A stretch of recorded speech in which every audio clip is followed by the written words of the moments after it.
기원전 30년 이집트 알렉산드리아. 황금으로 덮인 침대 위에 한 여성이 누워 있었어요. 왕관을 쓰고 파라오의 예복을 입은 채로. 숨이 없었어요.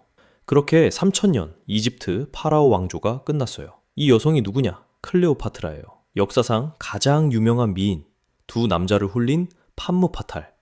우리가 알고 있는 이미지죠. 근데 자, 여기서 핵심인데요. 그 이미지는 틀렸어요. 당시 이집트 동전에 새겨진 클레오파트라의 실제 모습, 전형적인 판무파탈 미인이 아니에요. 로마 기록에도 이렇게 나와 있어요. 미모보다 언변과 매력으로 상대를 설득했다고. 최소 9개 언어를 구사했고 수학, 과학, 의학에 능통한 지략가였어요. 그러면 어떻게 두 남자를 움직였을까요? 그 전략이 꽤 놀라워요. 클레오파트라는 기원전 69년생이에요. 신라를 세운 박혁 거세왕과 동갑이에요.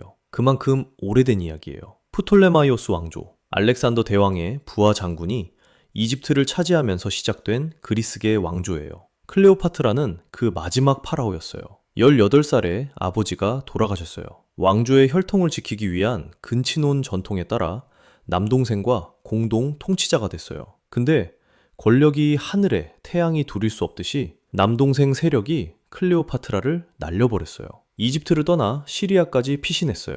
그런데 하늘이 도왔어요. 이 시점에 로마에서 카이사르와 폼페이우스가 권력 다툼을 하고 있었거든요. 카이사르가 폼페이우스를 추격해 이집트까지 온 상황이었어요.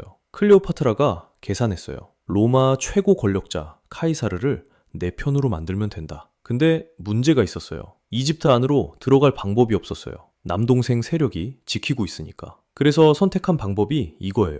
카이사르에게 선물을 보내는 거예요. 자기 자신을 선물로. 카펫에 자신을 둘둘 말았어요. 상인으로 변장한 부하가 그 카펫을 카이사르 방까지 배달했어요. 카펫이 풀리는 순간 클레오파트라가 나타난 거죠. 카이사르는 넘어갔어요.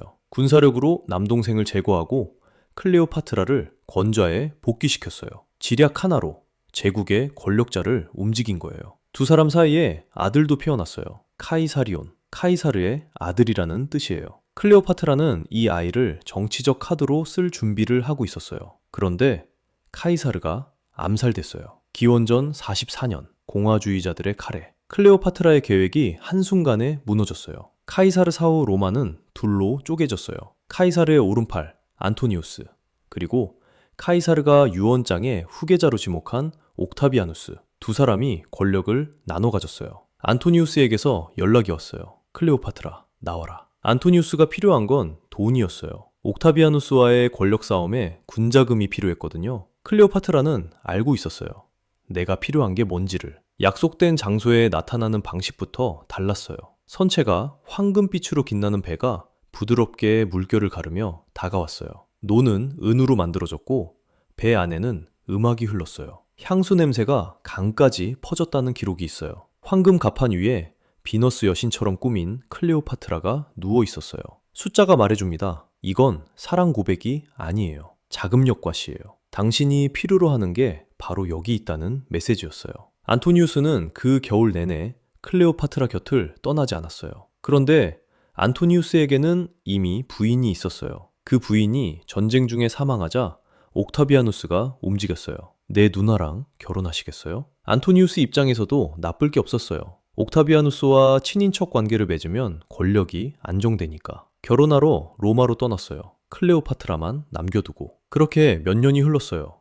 근데 전쟁을 계속 치르던 안토니우스에게 돈이 또 떨어졌어요. 다시 클레오파트라에게 연락이 왔어요. 다시 만날까? 조건이 있어. 결혼해주고 이집트 땅 좀 돌려줘. 클레오파트라는 알고 있었어요. 로마법에서 이 결혼은 인정이 안 된다는 걸. 그래도 수락했어요. 전략적 파트너십이 필요했으니까. 이때부터 안토니우스의 판단이 흐려지기 시작했어요. 로마가 아닌 이집트에서 개선식을 열었어요. 자녀들에게 로마 동부 영토를 떼줬어요. 옥타비아누스가 가만히 있을 리 없었어요. 옥타비아누스는 소문을 퍼뜨렸어요. 안토니우스가 수도를 로마에서 이집트로 옮기려 한다고. 다 클레오파트라 때문이라고. 그 소문으로 명분을 만들었어요. 이집트와 로마의 운명을 바꾼 전쟁, 악티움 해전이 시작됐어요. 기원전 31년 그리스 서쪽 악티움 앞바다, 안토니우스와 클레오파트라 연합 대 옥타비아누스. 병력은 비슷했어요. 근데 전투 중에 이상한 일이 벌어졌어요. 클레오파트라의 이집트 함대가 갑자기 후퇴했어요. 왜 물러났는지는 지금도 논쟁이에요. 겁을 먹었다는 설, 처음부터 탈출 루트를 확보하려 했다는 설, 함선이 손상됐다는 설, 어느 쪽이든 결과는 같았어요. 안토니우스가 그 배를 따라갔어요.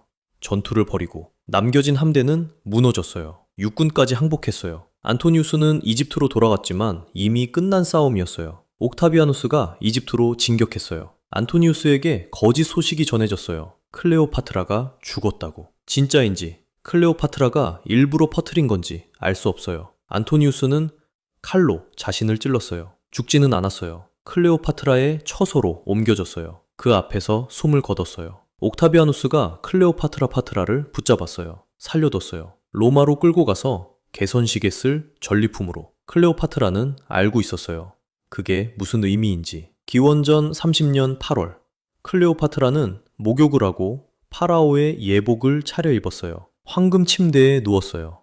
그리고 독을 택했어요. 독사를 들여보냈다는 기록이 있어요. 머리핀에 독을 숨겼다는 설도 있어요. 정확한 방법은 밝혀지지 않았어요. 옥타비아누스도 몰랐어요. 숫자가 말해줍니다. 그게 핵심이에요. 옥타비아누스가 원한 건 클레오파트라를 로마 시민들 앞에서 무릎 꿇리는 장면이었어요. 클레오파트라는 그 장면을 내줄 생각이 없었어요. 죽음조차 전략이었어요. 그렇게 3000년 이집트 파라오 왕조가 끝났어요. 클레오파트라가 마지막이었어요. 자, 여기서 핵심인데요. 우리가 클레오파트라를 판무파탈로 기억하는 건 옥타비아누스, 이후 아우구스투스가 퍼트린 이야기예요. 이집트를 삼킨 걸 정당화하려면 적이 나쁜 여자여야 했으니까. 안토니우스가 클레오파트라에게 홀려서 망했다는 서사가 필요했어요. 역사는 이미 답을 알고 있어요. 클레오파트라는 끝까지 파라오였어요. 구걸하지 않았고 무릎 꿇지 않았어요.